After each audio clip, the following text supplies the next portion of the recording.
morning. Happy Monday. I don't know if anybody's counting, but I have 6.5 weeks of school left. We get out on a Wednesday this year, so I am very excited for summertime coming up, but I'm also excited about all the fun things we have left for the rest of this school year.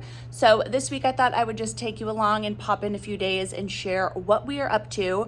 In phonics, we are doing 2-syllable words. So I'll share a little bit about some of the activities we're doing, how we break apart those 2-syllable words, and what I'm expecting of my students. In math, we are finishing up numbers to 120, and then later this week, we're going to go into adding and subtracting within numbers within 120. So I'll show you kind of how we do that. And in writing, we are doing our big project-based learning, our animal research book. So I am very excited about all of those. Like I said, we have 6.5 weeks left, which is not a long time, and we have so much to do. Starting to get, a little sad because the school year is ending, but also excited about summer. So I think that's where the kids kind of are at too. So we're all on the same page here. But let me make some copies and let's get started on our week.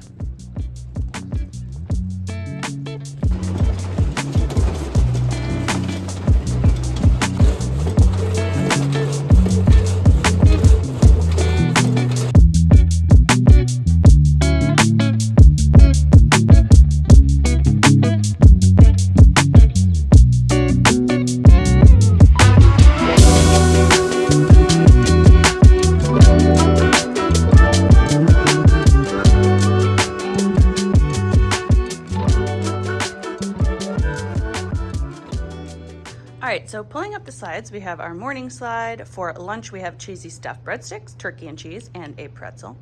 Morning meeting, our typical morning message where we share what we did over the weekend because it is Monday.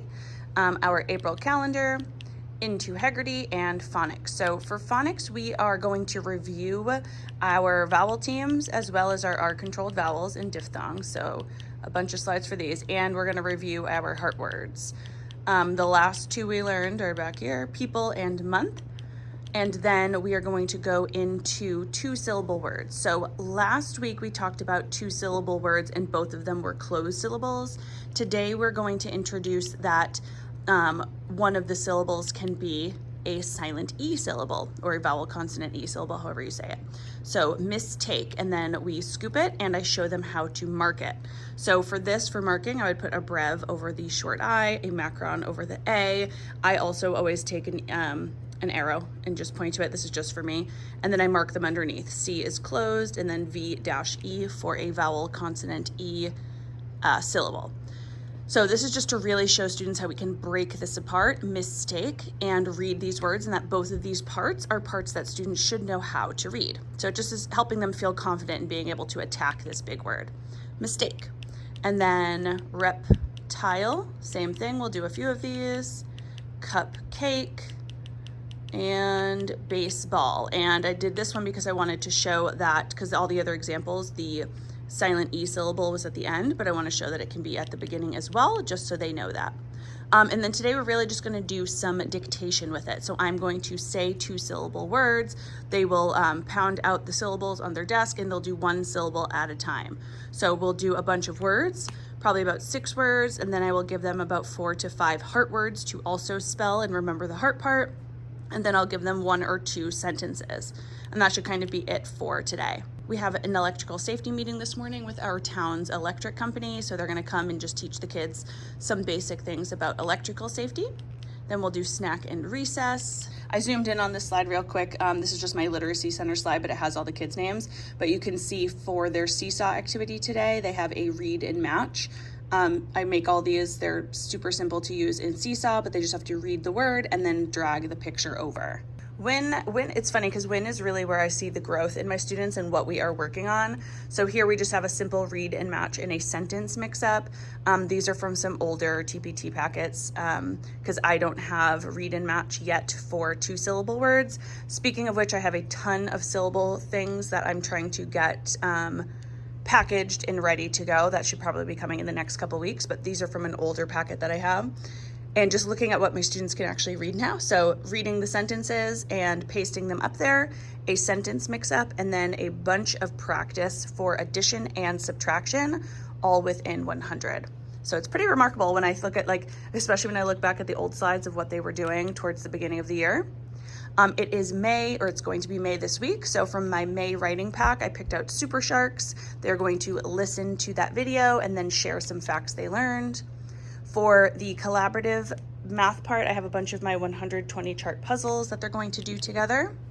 And then collaborative reading, of course. All right, for math, I shared a little bit about this when I did my Plan With Me video. So for this unit, we are finishing up numbers to 120. So what I've been doing is a little quick image with base 10 blocks. So I will flash this up here for 3 seconds and then cover it with a box. And students will tell me what they think they saw up there, what number they saw. I will write it on the board. They'll be sitting here on the rug, and what I actually have them do, if they tell me they saw 104, I ask, okay, well, what did that look like with blocks? And they'll draw it in front of them on the carpet. I think I said this before, but I'm not sure. So they would draw like a square to show 100 and then 4 little dots. And if they saw 10s, they would do like a line like that. And this just helps them visualize it on the floor in front of them. It helps everybody stay involved. And then I open it to see if they got it correct. So 104, and then this one is 114. I'm looking for students to say, hey, it's almost the same number, except we added a 10. If they don't say that, I'll bring it up. And then we've been doing some number sequencing. So really just looking up, are these numbers counting on? Are they counting back? Are they counting by 2s, 5s, 10s, 3s? Having them take a look and fill those in. And then for today, it's a review day actually, because we're going to assess tomorrow. So sorry for all the blurring, but essentially one group will be with me, one has a seesaw activity, then they'll go to IXL, one group will be with another teacher, and then they'll do arrow paths over on the rug. There'll be 2 rotations of that, and then we go to art. Last but not least for our day, we have writing, and we have been doing our nonfiction research books, which have been so much fun. I'm just gonna show you, let's see, today is one we had to do identify our body parts that our animal needs to survive.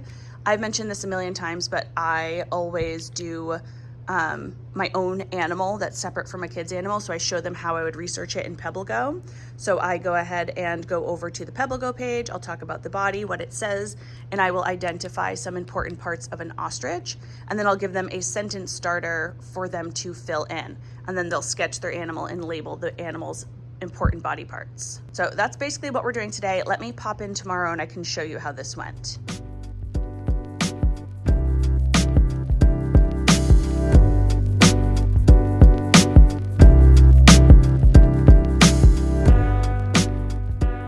Good morning, happy Tuesday.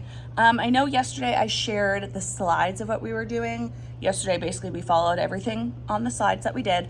I want to kick off today by showing you our research projects so far and kind of talking about those a little. So I'm going to head to the back table and just pick out a few and show you kind of what we've done so far and where we are going with it and why I'm so excited. Okay, I have been keeping everything just in this one little book bin here in the back. Their cover pages we had already done. They're so cute. We have stick insect.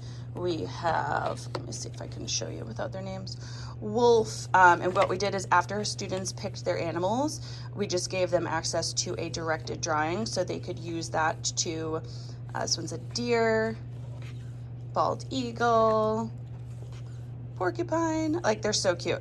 So they could go ahead and make a nice big drawing on their cover page, and then I laminated it because we are going to obviously compile these into a nice big book. So I want to make sure that they are nice and sturdy. And then I've been keeping all their loose pages in a folder here. That way, I didn't name them, so they just have numbers, which is good.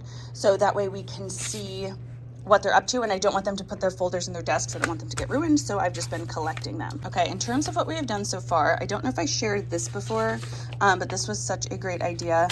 This is something my team had done in the past where they created little QR codes for each student, since we all have our own iPads, for them to look up the directed drawing, National Geographic Kids All About Chimpanzees, their PebbleGo, San Diego Zoo, and SciShow Kids if there's a video. They also have a little collection on Epic with a bunch of their animals to learn more. So this is just a nice, easy way for them to access information. We do most of it from PebbleGo, but there's all sorts of other sites here that they can look at. So this is the one we did yesterday. So this was the chimpanzee. He has a chimpanzee. My animal needs hands and feet to survive because to run away from predators. So I'm going to have him reread that, but that's okay. And then he had to draw a picture of a chimpanzee and to label the important parts. So yeah, he picked hand and feet to run away from the predator. This one was how would you classify your animal? So they had to learn that in Pebble Go. They had to see how they would classify their animal, either mammal, reptile, bird, amphibian, fish, or insect. And we talked about what characteristics belong in each of those. They had to identify 3 things their animal needs to survive. And they had to draw a picture of their animal's habitat. So rainforests and grassland and woodlands for chimpanzees. So these are the 2 pages we've done so far, plus the cover page. This one we broke into 2 days. So we did 1 day here, another here, and here. So we're on day 3, and today will be day 4. I grabbed another one just to show you. Here we have somebody who's doing the killer whale. So how would you classify your animal? A mammal. This is food like seals, water and air to survive. And then they live in polar oceans. So this is their habitat. And then for the body parts, my animal needs a blowhole to survive because it helps it breathe, and it needs fins to help swim. And then here is it labeling all of its parts, but they are so cute. I had also mentioned this in a previous video, but we actually applied for a grant that was funded through our PTO to fund this project for students, because we're turning it into, not only are they going to make their own books, but we're actually going to have our own little zoo here at the school before we go to an actual zoo for our field trip. So the week before we go on the field trip, we're going to have parents come and we're going to set it up in the gym, and every student in first grade is going to get to share about their animal. So part of the grant was getting some books for all the animals we are going to be researching. That way students have real books that they can put in their hands, as well as those online websites. So jaguars, owls, porcupines, lions, frogs, you can see them all here. Gila monster, that's a fun one. The stick bug is also a fun one. Bald eagles, honeybees, wolves, orca, and giraffes. Now what we tried to do, for the most part, we picked mostly animals that they will actually see at the zoo when we go. Of course, we're not seeing an orca. And then because we don't have enough of those just yet in terms of books and research sites that we can find information about those animals, we also supplemented with some popular ones like an orca, a great white shark, a lion. We won't see those at the zoo on this trip, but they're still fun to learn about. So that is also a fun little thing that we got for our students. Now, part of the grant also got funded. We got our own little safari hats for each child to wear at the zoo project. And then we got some model magic, because students are going to create a clay animal, whatever animal they have. They're going to make like a clay little example. I don't know the word I'm trying to think of, but like an example of their animal, and they'll color that in. And then we also got dioramas. They're all right here, and each student's going to build their own animal's habitat as well. As we continue with that project, I'll keep sharing, especially when we get to our habitat and making our little creation. It's going to be so cute. But in the meantime, I'm gonna print a few things out, and then I will pop in later to tell you what we are up to today. One of the things we're going to be doing in phonics today is one of my read-in color games. I actually have a meeting, so I won't be back for about half of phonics time. So we're going to review our phonics patterns. We will go over our heart words, read a few sentences with the heart words, and then I'll have students kind of pair up and play this game. They've played this a bunch of times with many different skills. If you do own this over on TPT or in the clubs, I did add them. So I have one board with double closed syllable, like this one, with 2 syllables, both of which are closed. I have an open and closed syllable, and then I also have a silent E syllable as well, usually with a closed syllable. So closed and a silent E syllable. So they'll just put their little game piece anywhere on here, roll, move, read the word, and color it in. Hi, 11:18. Thank you. Anything else? Have a good day. Good morning. Happy Wednesday from the car. I am about to head into work. I had to grab my coffee and whatnot this morning, so I just wanted to pop in and share 2 things with you. First, we did finish our, we had a literacy committee meeting again last night. I know I've been kind of taking you along with this process, and yesterday we actually had a meeting with Wit and Wisdom.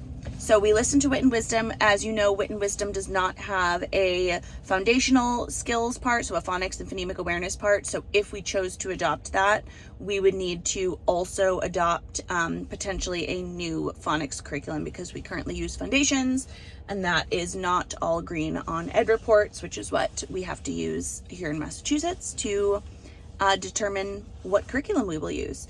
So the Wit and Wisdom curriculum, the presentation seemed good. I really try to get a good sense of what's going on during the presentation, but I take it with a grain of salt because sometimes the presentations have been great and then we dive into the curriculum and a lot has been lacking. And also vice versa. Sometimes the presenter might not be the best or the most entertaining and engaging, but when I dive into the curriculum, it's pretty good. So I don't feel like we are headed in one clear direction yet. Everybody, well, I will say this actually, everybody on the committee seemed to enjoy Into Reading, HMH, which I'm having a bit of a hard time with. I also enjoyed what I saw. It looks like they have a new phonics program that seems to be aligned to letters, and the way the slides looked like it seemed to go through a sequential scope and sequence. It had all the parts of structured literacy I'm usually looking for. It's really hard to know until you like actually get it in your hands and start teaching it. But from what I saw of that, I liked. I am on the knowledge building part. So we are looking into the knowledge building part of the curriculum and really trying to see what they do for vocabulary, do they have an essential question that they keep spiraling back to? Do they have consistent routines from kindergarten up to 6th grade for students to keep building that knowledge? And what I saw, my opinion, and I voiced this during the time, I thought it was fine. It did seem a little like reading workshop based type of, curriculum where each day was like a different skill. It's like, hey, we're going to talk about characters today, and here's a book to talk about that. Hey, we're going to talk about problem and solution today. Here's a book to talk about that. Which I thought we were trying to steer away from. So I was surprised by the overwhelming for this curriculum, but we shall see. Again, it's hard to know until you actually have your hands on it and you're actually teaching it in the classroom. But that one so far, the most people seem to enjoy. That's after the 4 initial ones that we did where we actually see the presentation, go through the curriculum from what we can see either with the physical manual or an online trial, and kind of rate it. So we'll see. CKLA is a funky one to me because that is the one that I see has the best reviews online. In terms of like in Facebook groups and what people seem to really enjoy, especially for a knowledge building curriculum. I'm not sure if my district is going in that direction. I did mention last time I had a lot of problematic texts and activities that it wanted students to participate in, and maybe not enough perspectives were shared throughout the text. So I understand that. But in terms of the actual curriculum itself, and the way it's kind of set up, I don't think our district wants to head in that direction. So that's going to be interesting. That being said, I am doing a site visit in a week or so where I'm going to go to a school and get to talk to some of the teachers about CKLA, and because they're actually using it right now and they have been. So I want to know, what they like about it, what they don't like, how is it going, what does it actually look like when you're teaching it. So I'm excited to find all that out. The other thing I wanted to share real quick is I just finished 2 books this month that I really enjoyed, 2 very different books. So for book club, we actually read Kitchen Confidentials by Anthony Bourdain, and on Thursday night, we're going out for a special fancy dinner. Normally we have book club at my house, but we're going to go out for a special chef's dinner where we're going to sit with the chef and they're going to make us, this prefix meal and some wine pairing. So that's going to be a lot of fun. That was it's a rough book, meaning, I don't know what that means, but it's like, it's unedited. It's just him. He swears a lot. He talks a lot about what kitchen life is really like, what working in a restaurant is really like, which I worked in a restaurant my entire college career. So I related to a lot of it. And then you get to hear the fun stuff about fine dining and just kind of his experiences, which I thought was really cool. But the other book I like, which I think more of you might like, is Just for Summer by Abby Jimenez. And I finished in January Yours Truly and the second one, I don't know which one's first, Yours Truly and Part of Your World. I finished those 2. And then Just for Summer came out as the book of the month last month. Oh, I flew through this book. I absolutely loved it. I thought it was just so cute and summery, and I couldn't get enough. I absolutely loved it. So I wanted to share both of those with you. All right, it is Wednesday. Let's get into school and see what I have to do.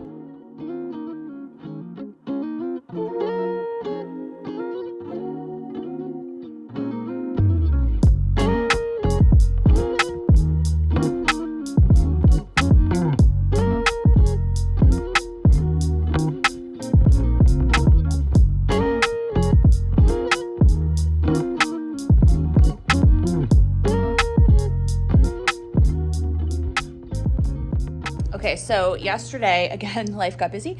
I think I was going to show you a little bit about what we were doing, and all I showed you was the decodable game we were playing. So that's kind of all we're doing in phonics right now. We are decoding and encoding 2-syllable words. So I want students to be able to scoop the words, break it into syllables. I really do want them to identify whether it is a closed syllable or a vowel consonant E syllable or an open syllable. Those are the 3 we are kind of working through and talking about. And then we are practicing writing them as well. I am not having them practice writing open syllables just yet. Right now we're just practicing writing closed and silent E. Other than just some simple encoding and decoding practice, which I showed you on the slides, the other thing we are doing is we did a little cut and paste activity. I think I shared this with our closed syllables, but I'll show you what it looks like. It's in my syllable packet that I have over on TPT.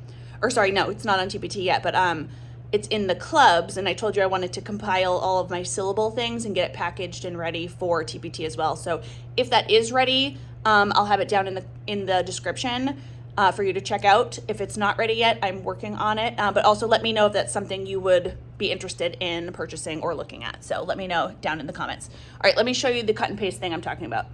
Okay, so here, same type thing. We're doing inflate. We do the syllables and mark them up. Include, dislike, and then we go ahead and do some encoding, some dictation practice as well. And then this is the complete the syllable one. So these are our silent E syllables. We did a couple of these last week with just closed, and these ones are closed with a silent E syllable. So we talk about it a little bit first, and then I really have students cut these out and they try to put them in. I have them, move them first before they glue them down so they can really figure out which one goes where, and then they just glue it right in. So we are also doing this today after our encoding practice.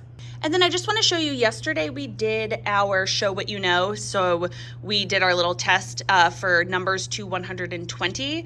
And before we did it, since the assessment only takes like 10 minutes, one of the activities that we did was actually my model lesson from last year, which is so funny to think about. A year ago, I was in here doing my model lesson to get the job I have now.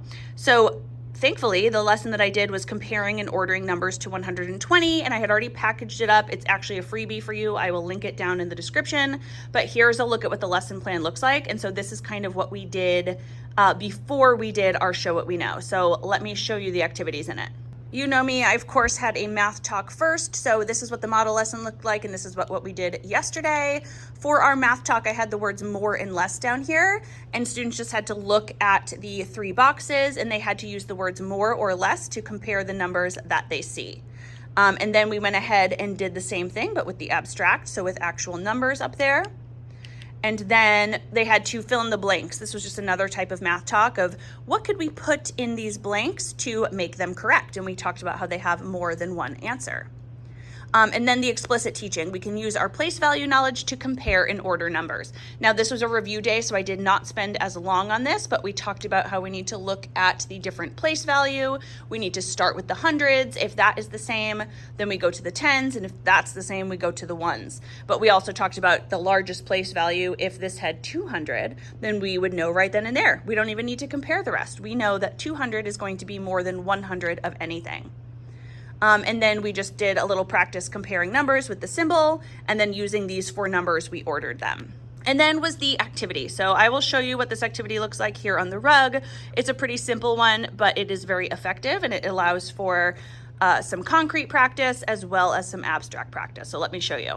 And just to show you, this slide does come with everything, and it shows that this is our little partner practice together. Step 1 is going to be pull 2 cards out of a bag. Step 2 is build it. And step 3 is to compare it. So let me show you.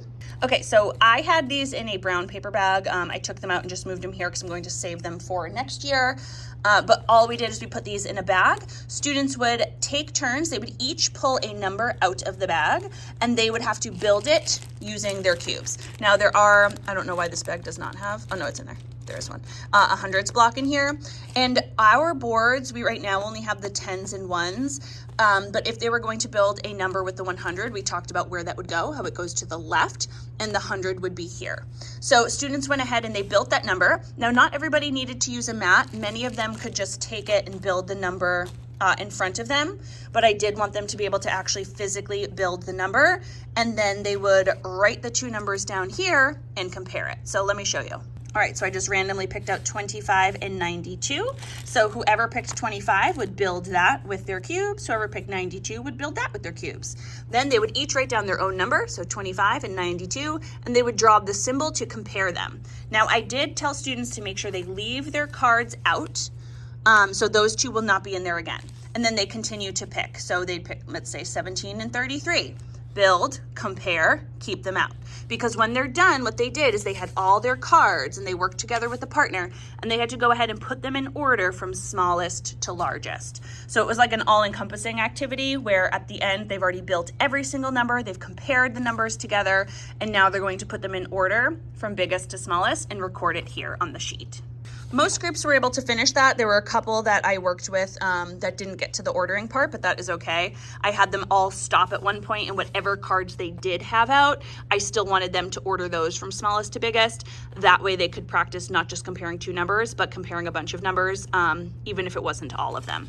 And for my groups that did finish, this was their independent practice. They just went back in same exact thing that they did up here, except the numbers are already here. So they had to write the symbols in, and then they cut out these numbers down here and paste them from smallest to biggest or from least to greatest. So just a simple little activity, but it was very effective. And like I said, I made sure that they had to actually build it. They would have the concrete, they had the abstract. It had a little bit of everything in there for them, and it was highly effective. But today we are going to talk about adding, because we just finished numbers to 120, and we're going to go into adding and subtracting within 120. So back to those trickier concepts. So let me show you what our math slides look like today.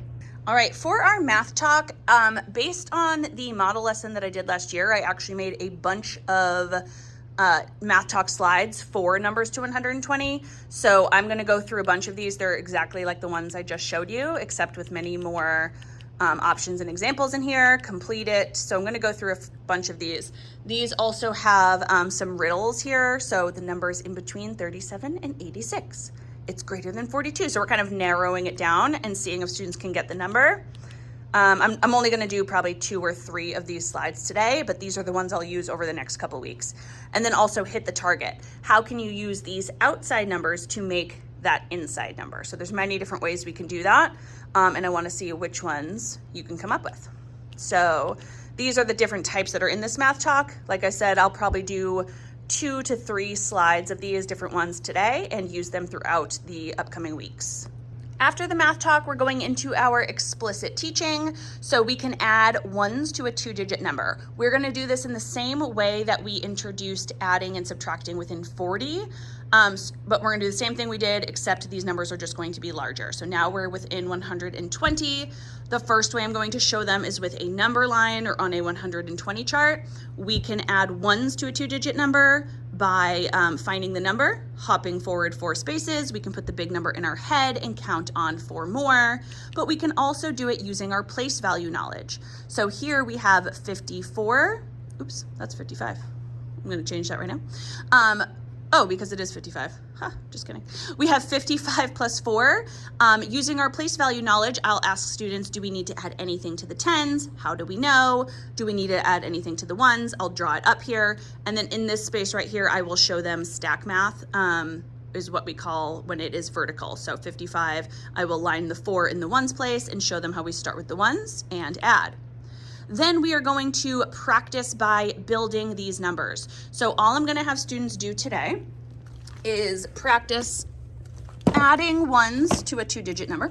So I already cut out these little cards right here. There's just a bunch of cards that are within 120, no regrouping, and they add ones. So what students will do is students will flip a card, and they will go ahead and build the number. So using their base 10, so this one they would build 73. And the person who flipped the card is going to do the building, 73 plus 4 more, and they'll see what the number is. The person who did not flip the card is going to write it here, 73 plus 4. They'll see if they can solve it, and they have to check at the end if they have the same answer. If they do, they give each other a high five, erase, they'll switch positions, and now the other person will flip the next card, build it to find their answer, while the other person practices with the abstract, with the stack math. And again, they'll see if they have the correct answer. So again, very basic, but helps them with the really building it, identifying that we're never adding any 10s. That's what we'll talk about at the end. I'm going to ask them, hey, when you were doing your addition, did you find that you added any 10s there if you were the one building, or did you just add 1s? And then I'm going to say, why do you think that is? We'll take a look at the cards up there and we'll recognize that none of them have 10s we're adding. We never had to regroup in this case. So instead we just added the little 1s blocks, and same with over here in our stack math. We never had to regroup and make a 10. So just getting back into that, it's going to be a long process, and tomorrow we will go through adding 10s to a 2-digit number, and then on Friday we will do adding 10s and 1s but without regrouping. So really stacking it up, making sure we start on the 1 side, move to the 10 side, and always showing it with our cubes. Okay, I feel like this week I don't really know what I talked about. I feel like I jumped all over a little bit. But if you want to know more about anything I'm teaching this week, please let me know down in the comments. Ask me any questions and I can answer them for you. Sometimes that guides my videos and what I want to share. But like I said, this week I just wanted to kind of pop back in. We're back from vacation. We are learning, and I wanted to share what we were up to. As always, I hope you found this video helpful. If you did, please give it a thumbs up so I know. Make sure you are subscribed to my channel and click that bell. That way you're notified of every new video. See you in the next one. Bye.